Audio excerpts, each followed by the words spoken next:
নমস্কার বন্ধুরা, পশ্চিমবঙ্গের নতুন একটি প্রকল্প চালু হয়েছে ভূমিহীন ক্ষেত মজুরের জন্য বার্ষিক আর্থিক সহায়তা প্রকল্প। যেটি 15ই ফেব্রুয়ারি থেকে 26শে ফেব্রুয়ারি পর্যন্ত থাকবে।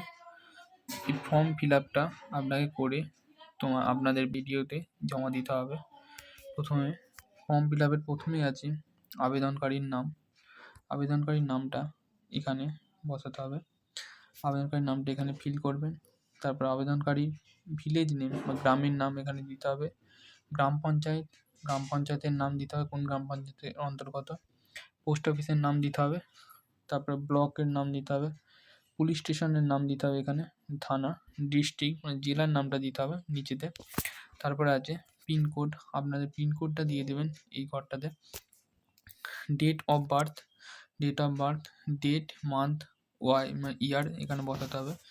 তারপরে এজ অ্যাজ অন 1/4/2026 মানে 1/4/2026 সালে আপনার বয়স কত হবে সেটা এখানে বসাতে হবে। তারপরে আপনার জেন্ডার কি, লিঙ্গ, পুরুষ না মহিলা। পুরুষ হলে পুরুষের ঘরে টিক মারতে হবে, মহিলা হলে মহিলার ঘরে টিক মারতে হবে। তারপরে আপনার কাস্ট কি, কাস্ট যদি জেনারেল হয় জেনারেল, এসসি হলে এসসি, এসটি হলে এসটি, ওবিসি হলে ওবিসি।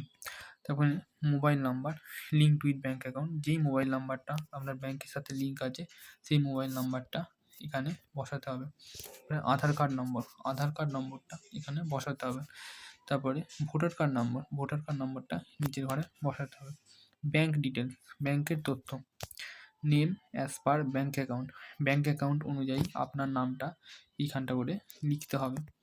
তারপরে অ্যাকাউন্ট নাম্বার, আপনার ব্যাংকের অ্যাকাউন্ট নাম্বারটা এখানে লিখতে হবে। আইএফএসসি নম্বর, আপনার আইএফএসসি কোড ব্যাংকের সেটা এখানে লিখতে হবে।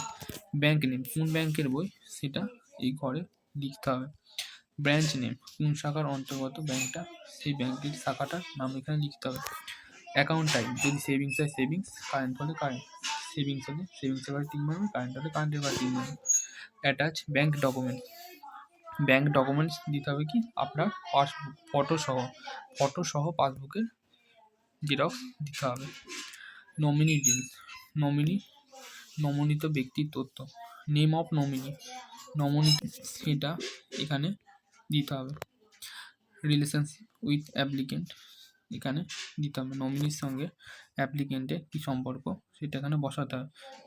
তারপরে নেম অফ ফাদার, নমিনির বাবা অথবা হাজব্যান্ড, যদি স্ত্রী হয় তাহলে তার হাজব্যান্ডের নাম, বাবার নাম, পুরুষ হয় বাবার নাম দিলেই হবে। নমিনির ডেট অফ বার্থ এটা এখানে বসাতে হবে, ডেট, মান্থ, ইয়ার বসাতে হবে। নমিনির এজ 1/4/2026 সালে কত এটা এই ঘরটায় বসাতে হবে।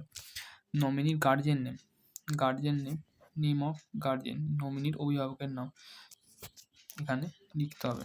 তারপরে অ্যাপ্লিকেন্ট সিগনেচার, এখানে অ্যাপ্লিকেন্টের সিগনেচারটা বসাতে হবে বা থাম্ব ইমপ্রেশন বা টিপ সই দিতে হবে।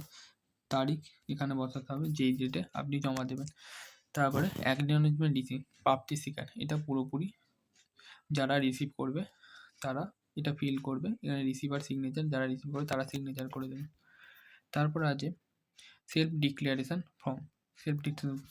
ফর্ম, এটা আপনি বাংলাতেও ফিল আপ করতেন, ইংলিশেও করতেন। উপরে বাংলা আছে, নিচেতে ইংলিশে আছে। প্রথমে বাংলায় করে নেবেন। প্রথমে আছে আমি, আবেদনকারীর নাম দিতে হবে এখানে আবেদনকারী পিতা বা স্বামীর নাম, এখানে গ্রামের নাম দিতে হবে, এখানে কোন গ্রাম পঞ্চায়েতের অন্তর্গত সেটা এখানে বসাতে হবে। তারপরে এখানে কোন ব্লকের অন্তর্গত এখানে লিখতে হবে, কোন থানার অন্তর্গত এখানে লিখতে হবে, কোন জেলার অন্তর্গত এখানে লিখতে হবে। তারপরে আপনারা যদি লক্ষ্মীর ভাণ্ডার বা কৃষক বন্ধু পেয়ে থাকেন তাহলে এখানে টিক মারবে।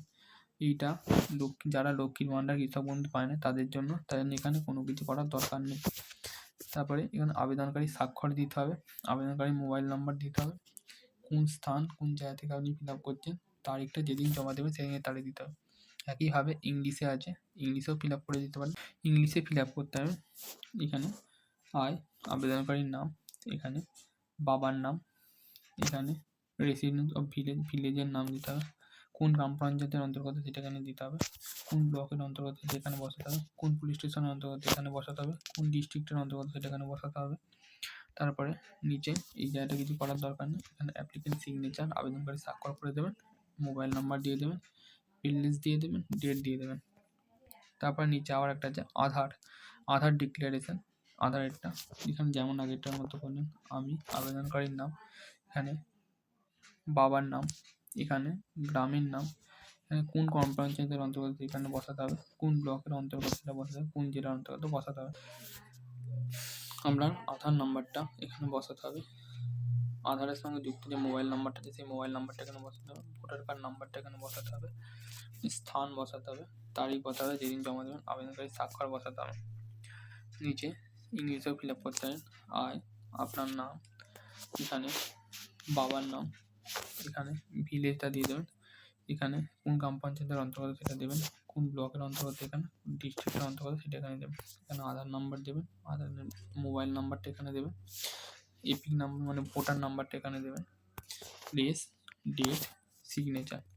তারপর নিচে চেক লিস্ট, কী ডকুমেন্টস আপনার জমা দেবেন সেই ডকুমেন্টসে এটা টিক মারতে, voter identity card, Aadhaar card, first page of bank passbook, এটা mobile number, self declaration with annexure, এটা আপনি দ্বিতীয় নম্বর পেজটা এটা কোনো সেটা, ডেটার আধার ডেটা যেটা আধারের ফর্মটা সেটা দিতে হবে, পাসপোর্ট সাইজ ফটো দিতে হবে, যদি আপনার SC ST অফিসার সেখানে তার নথি দিতে হবে, এখানে নাম্বার দিতে হবে, আদার ডকুমেন্টস যেটা SC ST অফিসারের জন্য।